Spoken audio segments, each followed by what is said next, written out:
descansa. Hoje eu vim aqui nesse culto de quinta-feira, eu estou escutando essa palavra e Deus está dizendo para você: larga esse problema para mim e eu vou resolver ele para você. Amém. Deixa eu resolver isso para você. Dá uma oportunidade para Deus hoje. Deixa Deus fazer algo na tua vida que você possa glorificar o nome dele e fazer: poxa vida, eu tinha esse problema, não sabia o que fazer, mas eu ouvi que Deus disse: larga esse problema, largue hoje. Largue e descanse no Senhor, porque Deus tem poder para resolver esse problema. E aqui estavam todo esse povo, e a Bíblia fala que Deus curou a todos. Jesus curou os coxos, Jesus curou os aleijados, Jesus curou os cegos, e a Bíblia fala que havia outros muitos problemas.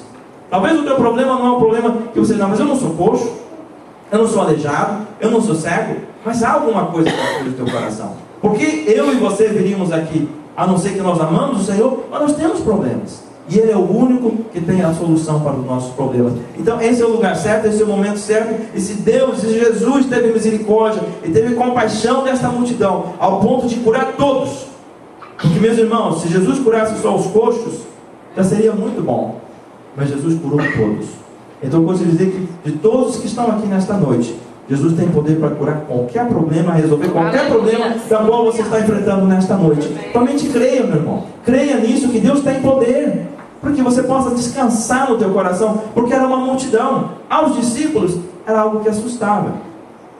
E eu penso aqui, meus irmãos, que Deus nos aponta a gente.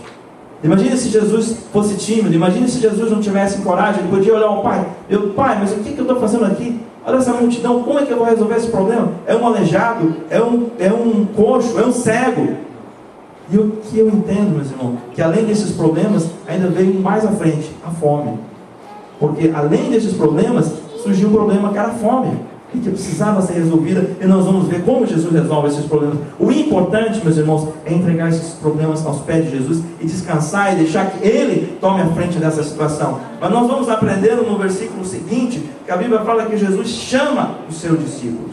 Por que Jesus não resolveu todos os problemas? Por que Jesus não resolve todos os problemas da tua vida? Porque Ele quer que você participe na solução desses problemas. Ele quer que você veja como as coisas se desenrolam quando você vem para a igreja, quando você participa do culto de oração, quando você jejua, quando você faz uma campanha, quando você ora, quando você lê a Bíblia. Deus quer que você participe. Deus não quer que você apenas chegue aqui, larga o problema e vá embora. É verdade que você tem que largar do ponto de vista espiritual, emocional, de você descansar, mas você deve continuar orando, você deve continuar nessas campanhas que você está fazendo, mas descansando que Deus vai resolver esse problema. Aleluia. Mas você precisa participar desse problema, você precisa estar envolvido com as coisas do Senhor. Jesus chama eles, mas eu aprendo uma coisa, que Jesus chamou esses discípulos, como Ele chama você e eu, para fazer a diferença. Há pouco tempo, alguém me falou de um senhor chamado Jack Daniel, Débora escutou, algumas pessoas até eu comentei aqui na igreja. Esse senhor, desde que ele era pequeno, jovem, ele sempre foi criticado, ele sempre foi mal julgado, ele sempre foi maltratado, e sempre foi agredido com palavras. E esse homem cresceu até a idade dos 26, 27 anos, se sentindo um zero à esquerda, vamos assim dizer. Uma pessoa que não tinha amor próprio, que não via futuro para ele, porque tudo que Satanás e as pessoas jogaram na cabeça dele eram coisas contrárias. Mas um dia, um homem que foi chamado como você e eu para fazer a diferença, fez a diferença na vida deste homem. E aqui nesta igreja, eu tenho certeza que Deus está levantando muitos homens que vão fazer a diferença nesse mundo afora. E assim foi o que Deus fez com a vida de Billy Graham. Porque esse homem escutou lá na Austrália, ele é um australiano, ele escutou que Jesus poderia ser o seu Deus, o seu rei, salvá-lo, ser seu filho, e Deus começou a mudar a vida desse homem. E meus irmãos, esse homem hoje é uma pessoa, a maior fortuna que existe na Austrália.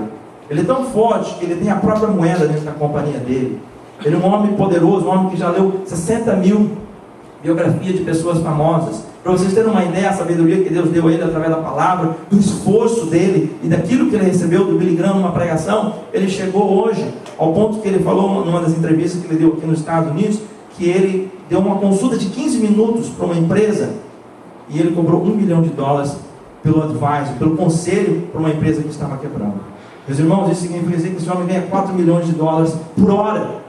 Meus irmãos, um homem que não era nada, um homem que não tinha futuro, um homem que estava com 27 anos e não estava realizado na vida, mas uma pessoa, uma só pessoa decidiu mudar a vida dele, e hoje ele é o que ele é, graças a Deus e graças a essa pessoa. Você tem um potencial enorme, você tem capacidade de mudar a vida do seu filho, você tem capacidade de mudar a vida do seu esposo, você tem capacidade de mudar todo mundo, se você quiser. Basta que você ore, basta que você leia a Bíblia, basta que você seja a luz do mundo, como você foi chamado, como sal do mundo, para você mudar a vida das pessoas. Você pode mudar. Por isso que Jesus chamou os seus discípulos ali naquela situação contrária. Era uma situação difícil, mas Jesus chamou: vem cá, meus discípulos, eu quero usar vocês. Jesus está chamando pessoas aqui nesta noite, porque Deus quer usar você. Não se sinta esquecido, não se sinta abandonado, porque Deus vai te dar uma oportunidade. A situação vai acontecer. Quando você vê uma coisa contrária, alguém com problema, se você vê alguém endemoniado, não se apavore. Aproveite a oportunidade que Deus está dando para você ser usado. Não fique chateado. Se um patrão, seu amigo, seu colega, se um ímpio se chega a você desesperado, mostre que você é o filho de Deus. Eu vou orar por você. Vá no culto de segunda-feira, vá no culto de quinta-feira, mostre,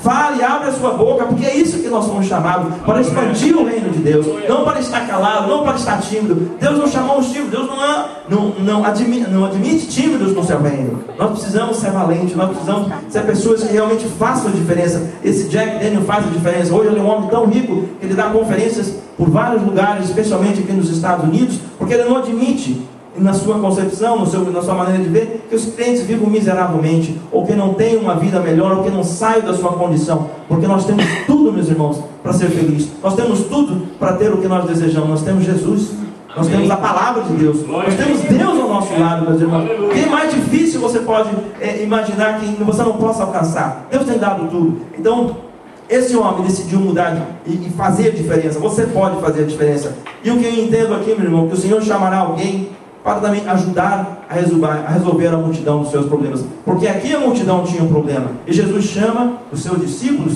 para ajudar o problema da multidão. E eu creio que Deus pode levantar nessa noite pessoas que vão ajudar você a sair dessa multidão de problemas. Amém? Eu creio que Deus pode fazer isso. Deus me deu uma mensagem, já preguei aqui, sobre pessoas designadas para te abençoar. Foi a questão de Davi. Quando Davi passou tantos anos fugindo, tantos anos evitando um confronto com Saul, mas no momento certo, Deus começou a reunir todo um exército de homens e pessoas importantes, ao qual levaram a Davi a empossá-lo, a tomar posse do seu reino. Então, na hora certa, Deus vai levantar pessoas que possam te abençoar, que possam sustentar você. E Deus faz isso. Deus levanta faraós, Deus levanta pessoas importantes, Deus levanta pessoas na imigração, Deus pessoas no teu trabalho. Nós vimos aqui o testemunho do Mauro. Deus levanta, meus irmãos. Deus é Deus poderoso. Tudo contribui para aqueles que amam a Deus. Você sabe disso, creia nisso, descanse no Senhor, porque nessa situação Deus chamou eles para fazer a diferença. Deus me chamou nesta noite também para fazer a diferença. O pouco que eu sei, eu quero passar daquilo que Deus tem me dado, para que vocês entendam que Deus nos ama e Deus tem compaixão de nós. Meus irmãos, nós vamos ver logo a seguir que assim que Jesus chama os seus discípulos, ele destaca uma coisa aqui: tenha compaixão dessa gente, porque há 3 dias que permanecem comigo e não têm o que comer. Meus irmãos, talvez você tenha o que comer, mas talvez você não tenha outras coisas. Eu gostaria de dizer que Deus tem compaixão da tua situação. Deus se compadece com a tua situação. Deus está vendo a tua situação. Deus está vendo as tuas lágrimas. Muitas pessoas choram à noite e não podem falar. Não pode falar para o esposo, não pode falar para ninguém, porque são coisas muito particulares.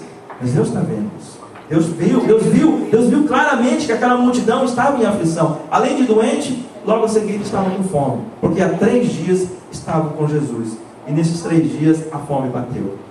E o que fazer, meus irmãos? Aí é que nós vamos ver realmente a misericórdia de Deus, o favor de Deus, porque Deus realmente se importa com a situação deles. Eu gostaria de falar ainda mais sobre esse assunto, porque ele destaca aqui que há 3 dias, eu vi uma coisa muito interessante nessa passagem, Paulo. Porque há 3 dias a multidão estava com ele. Quanto tempo faz que você está com Jesus? Se para esta multidão que estava há 3 dias, Jesus fez esse grande milagre, curou todos os coxos, todos os doentes, e ainda saciou-os de pão. Eu gostaria de dizer para você que está há muitos anos com Jesus, Deus vai fazer muito mais. Porque Deus recompensa os fiéis. Deus recompensa aqueles que caminham com Ele. Deus é galardoador daqueles que buscam a Ele. Então essa multidão veio a Ele sim com necessidades, com doentes, com enfermos, logo após com fome. Mesmo assim, o Senhor não os despediu vazio. Porque uma coisa, aprenda nesta noite: Deus não quer que você saia daqui vazio. Deus não quer que você saia com o teu coração vazio. Deus não quer que você saia aqui da mesma maneira que você entrou. Deus não quer que você pense que Ele não se importa com a tua situação, porque Deus se importa com a tua situação. Deus está preocupado com a situação, porque Deus vê as coisas. Se o homem não vê, se o patrão não vê, se o seu esposo não vê, alguém não faz. Deus vê.